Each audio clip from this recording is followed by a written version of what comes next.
आजची रेसिपी खास रमदान स्पेशल। नमस्कार, इझी रेसिपी बाय वैशालीमध्ये तुम्हा सर्वांचे स्वागत आहे। आज आपण बनवणार आहोत टेस्टी असे कस्टर्ड शेवया पुडिंग। त्यासाठी लागणारे साहित्य आहे शेवया, दूध, कस्टर्ड पावडर, साखर, वेलची, बदाम, काजू आणि ट्रुटी फ्रुटी। गॅसवर पॅन ठेवून पॅन छान गरम झाल्यावर त्यामध्ये 2 चमचे तूप घालून घ्यायचे आणि तुपामध्ये छान शेवया भाजून घ्यायच्या। शेवया मस्त अशा खरपूस भाजून घ्यायच्या।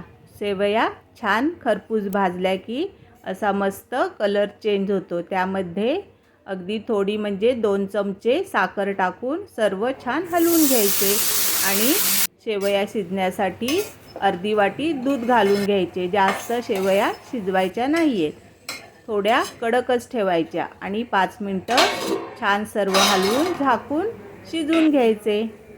5 मिनिटांनी मस्त अशा शेवया छान हलवून घ्यायच्या। मस्त अशा आपल्या सुटसुटीत शेवया तयार झालेल्या आहेत। बघा मस्त झालेत ना। आता आपण कस्टर्ड बनवून घेऊया। त्यासाठी आपल्याला अर्धा लिटर दूध लागणार आहे।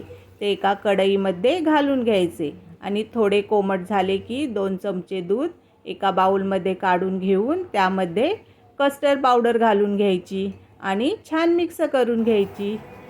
दुधामध्ये साखर घालून आणि छान हलवून कस्टर्ड घालून घ्यायचे आणि सतत ढवळत राहून मस्त असं कस्टर्ड मिल्क बनवून घ्यायचे।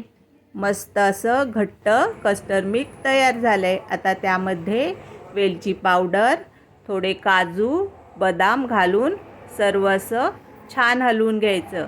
वा किती छान दिसतंय बघा। सर्व असं छान मिक्स करून घ्यायचे। छान घट्ट असे कस्टर्ड तयार झाले आहे। आता शेवया आणि कस्टर्ड छान थंड करून घ्यायचे।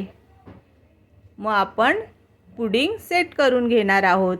मस्त असं शेवया आणि कस्टर्ड मिल्क थंड झाले आहे। आता आपण एका भांड्यामध्ये पुडिंग सेट करून घेऊया। भांड्याच्या खाली ट्रुटी फ्रुटी, काजू, बदाम आणि थोडेसे कस्टर्ड मिल्क घालून घ्यायचे आणि सर्व बाजूनी सेट करून घ्यायचे। मस्त सर्वभर पसरून झाले आहे। आता त्यावर शेवया घालून घ्यायच्या। शेवया पण छान अशा दाबून भरून घ्यायच्या, म्हणजे आपलं पुडिंग छान सेट होतं।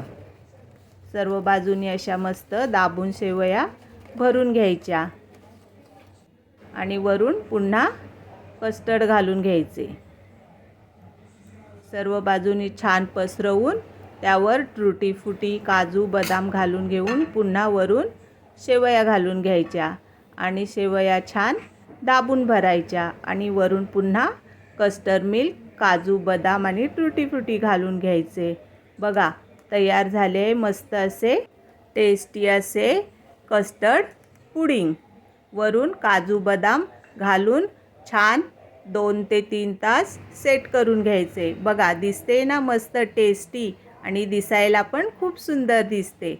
अशा पद्धतीचे पुडिंग तुम्ही जरूर एकदा करून बघा आणि कसे झाले हे कमेंट करून सांगायला विसरू नका। आणि चॅनलला सबस्क्राईब केले नसेल तर सबस्क्राईब करा। 2 तास फ्रीजमध्ये ठेवून आपले पुडिंग छान सेट झाले। बघा लेअर पण किती मस्त दिसतायत की नाही?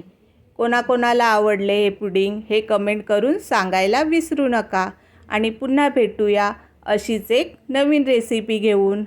धन्यवाद। Please subscribe easy recipe by Vaishali.